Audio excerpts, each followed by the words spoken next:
all the temperatures down when we are on the hill. This rule is working for everything. Let me show you what exactly I've done. I'm just adding some tape and the problem solves.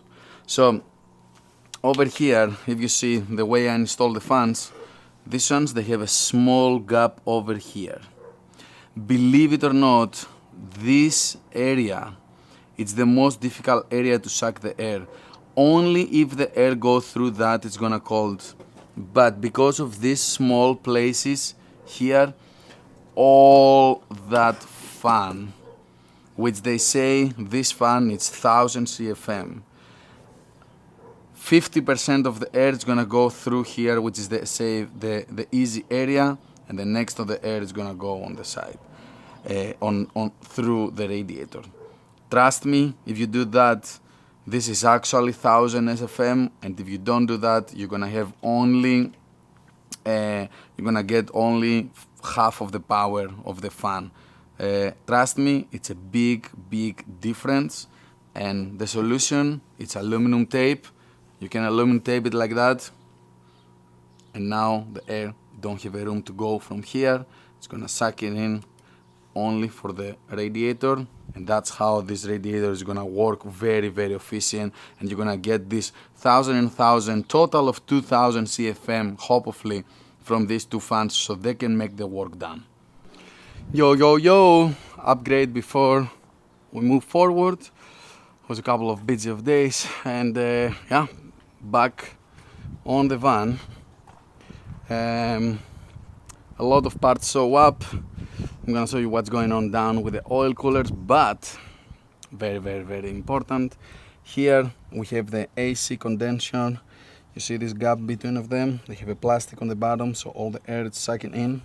You can see inside there. I don't know if you can see it. Anyway, so here very rough. 14 inches, half of them you see it's going on the top, but they fit in here. This is the power steering cooler. I upgraded, I put a new one. It was this one before. As you see, this is way more smaller. So now we have, yeah, it's like 5 times bigger. So upgrade all the oil system everywhere. And yeah, so these two fans, I'm gonna connect them with one relay, and we're gonna get in power from here, which is when the AC condenser coming on. And when it's coming on, these two fans, they're gonna push in air, and they're gonna cool down the AC condenser. So now the AC condenser always gonna be cold when we run the AC, plus it's gonna give an extra air on the radiator, which the radiator is gonna work with the clutch fan. So this is gonna be the water system, and this cooler now, it's gonna cool down, and it's not gonna be by himself anymore over there. So this is done over here. I need to do the wiring. I'm working on that right now, and not a lot of difference, so a lot of work over there. But yeah, the clutch fan is gonna do his job, and it's gonna calm down just the water. And now from the face of the van, we don't gonna have all that cooling systems. The transmission, it's out, and plus we have two big 14 inches fans, which they say it's 2600 FFM, so it's like another 5000 FPFM with two fans from there. And yeah, I have somewhere here the 120 amps relay, which I need to be sure don't gonna have a problem over there. So let's do the connection and turn on the AC, find where's the power coming on, which of the two wiring have the power come on, and yeah, let's move forward. One of the important things you need to understand is how long the water is gonna stay in the cooler. In the water cooler, if the water go one time, that's name them one row coolers, the water is not stale enough time to calm down before it go back to the engine. So it's going almost with the same temperature. Yes, it's moving. Yes, it's going through the cooler, but it don't have enough time to cool down. So if you put 3 or 4 rows cooler, so the water is going inside and circulating and stay longer in the cooler, that make the water to calm down 10 15, 20 degrees, depends how the clutch fan working. And now it's going in the engine lower for what is come in the radiator, and that's the point to calm down the engine. So we install a big aftermarket 4 rows cooler. That was one of the upgrades. Another upgrade I have done, I definitely put one, because I want to know exactly where is the temperature, I install an aftermarket online sensor here, so I can see all the time where is the temperature. Now, front of the cooler, we have the AC condenser. When you open the AC condenser, because the AC, it's pressurize the freon it's going and make the condenser very hot. All the cars, when you open the AC, they have a fan to start working to calm down this. The vans, they don't. So I installed two 14 inches, if you see here, two 14 inches fan. They don't have room to go between or behind of that, so I put them up front. And these two fans, let me get the stickers out. These two fans, they working phenomenal. It's 2000, it's almost 2,500 or something like that FFM, so it's 5,000 total. It's more than enough. This cooler here, if you see, this small cooler here, it's not that small, but it's an oil cooler. This cooler, I installed it there to calm down the steering liquids. This oil, it's going from the tank to the pump, and it's the pressurized for the steering, so we can have steering. Stock the car, I think it was stock. It was coming with this small cooler. It's, as you see, small line. The one we put it back, it's way more bigger even than that. This one, it was the transmission cooler. The transmission, it's coming, and I'm gonna show you now below. The coming stock original, this car, the transmission cooler, it is coming out of the transmission and it's going through the bottom of the water cooler. So it's going from the one side and going out for the other side and it's going back. The water, it's always more cold than the oil of the transmission, right? So that's the main reason it's heating the water on the engine.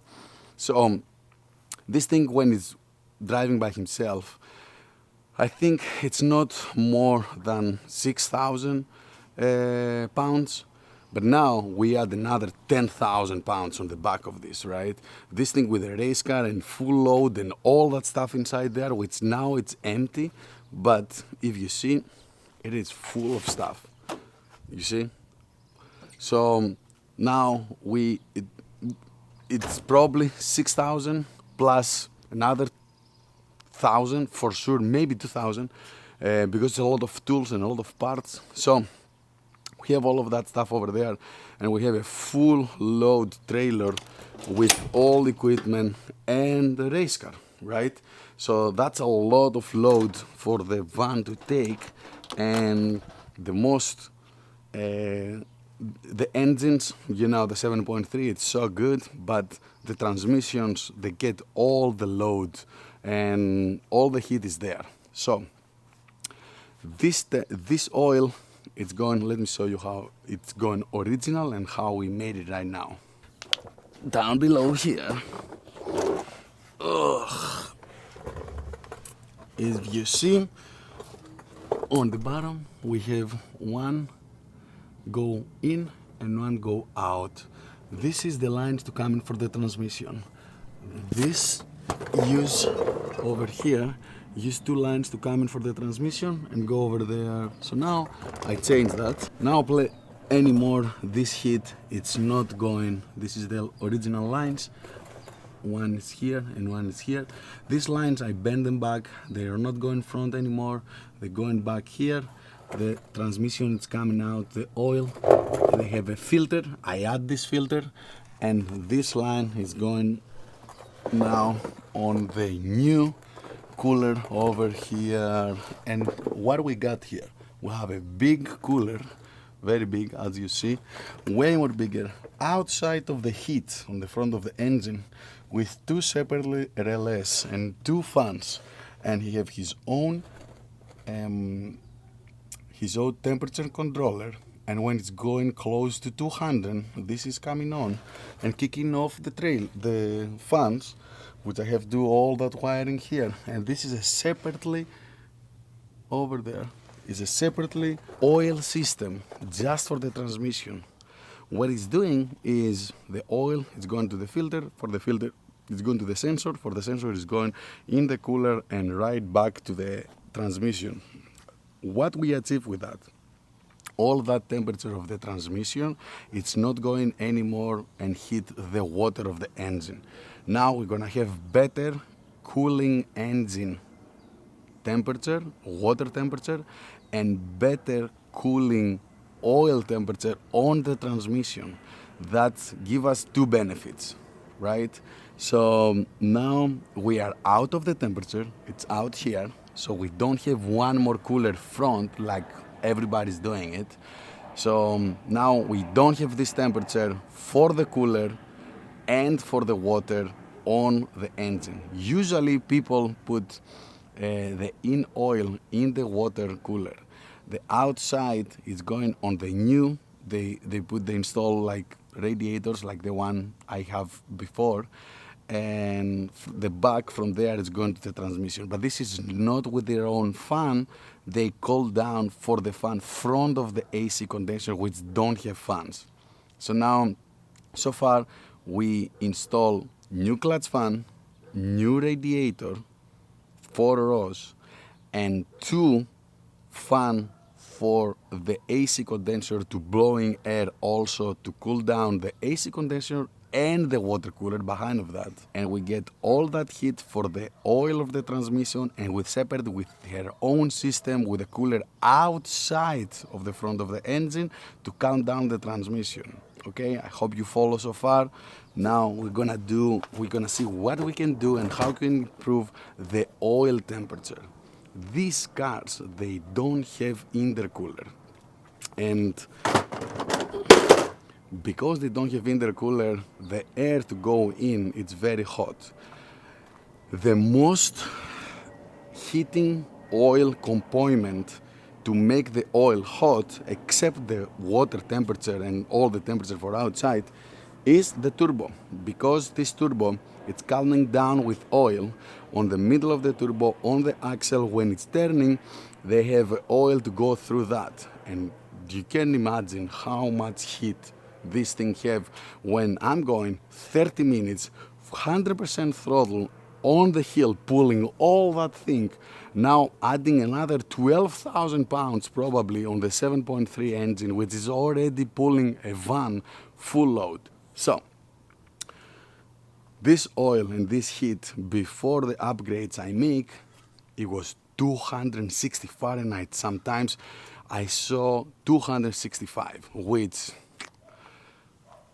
the oil, it's not oil anymore, it's water.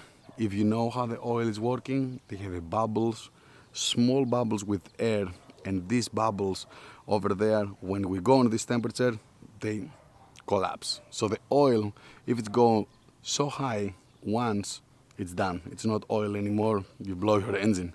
So unfortunately, I saw temperatures like that, and the water temperature was too high, the transmission temperature and everything was too high, which affecting the oil temperature of the engine.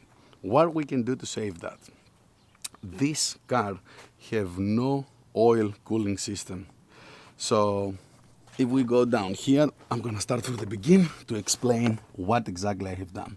This is the filter. So now here on the filter, they have a spacer. It's going between the filter, and I have the sensor. Keep this one. This is the sensor to read the temperature of the oil. So here we have in and out, and we have these AN fittings. They are going from here all the way back. We get some power, we give power, and the power is going out from here when it's kicking on 200 Fahrenheit. And these oil lines, they get in oil and they fitting the new coolers we put. They're going all the way down here. I need to finish the zip ties. That was the first time I drive the car. So you understand this point. Let's go on the back. So here we got the magic. All the lines, they're coming on the side of the van over here. They're coming on the side of the van. And of course I have not one, but two huge oil coolers. I use one of these oil coolers in my race car, and it's more than enough to calm down the whole engine. So now I put two because the temperature is too big here, and I separately put fans on the one side and the other side. These two, they are connecting each other, so the oil is coming from this side, it's going in this cooler, go through, going outside, going in this the other cooler, and it's going here. So this line, the oil going all the way front. So this relays kicking out with this small wiring I saw you, they was coming up front, and they kicking out when it gone 200 Fahrenheit and stop working on the 185 Fahrenheit. That's how I decide I want to run it, because it is a diesel, the temperature is going to be high, we know that, but let me tell you the results. The result is really impressive. I drive to Willow with full load, everything. I just come back for practice. I put third gear because I don't want to have fourth gear, even if he was able to go now, because I'm going full throttle all the time, I can do that. And I was going with 65 miles on the hill, 100% throttle for probably 30 minutes, and the temperatures, the maximum of the temperature oil I saw, it was 200. The maximum of the water temperature I saw, it was 93, which is nothing, 93 Celsius. I think it's close to 200 Fahrenheit. I guess before it was like almost 100, 105. So after that, it was overheating, it was never stop. And oil cooler, it was going 200, kicking off, and it was start falling down, like when the fans was coming on.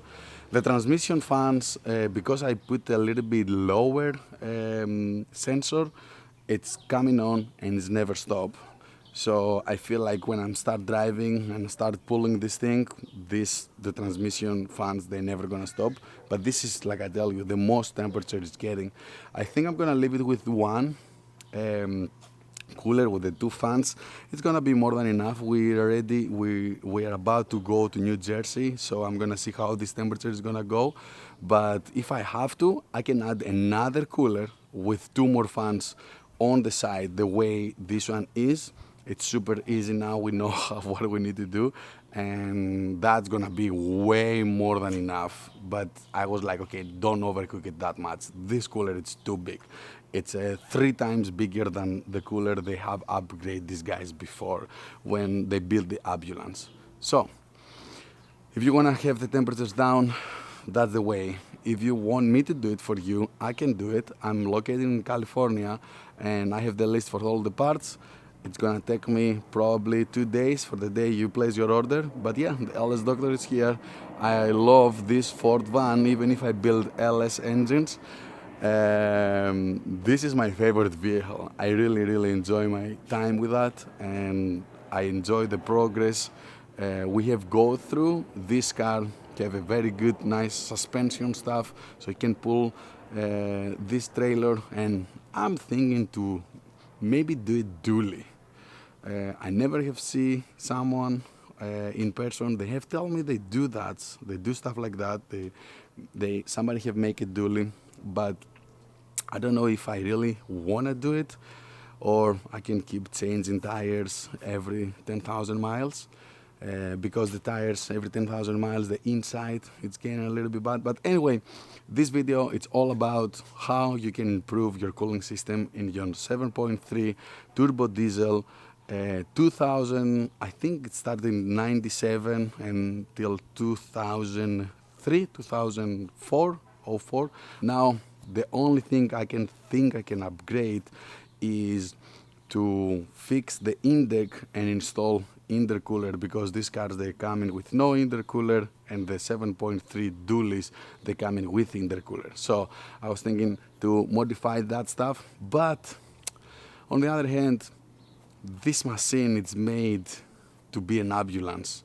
I get it and I load all that heavy thing and go cross country. I don't know if I want to install bigger turbos, intercooler, and modify this thing to make more power, even if I know a lot of you have modified and you have done that.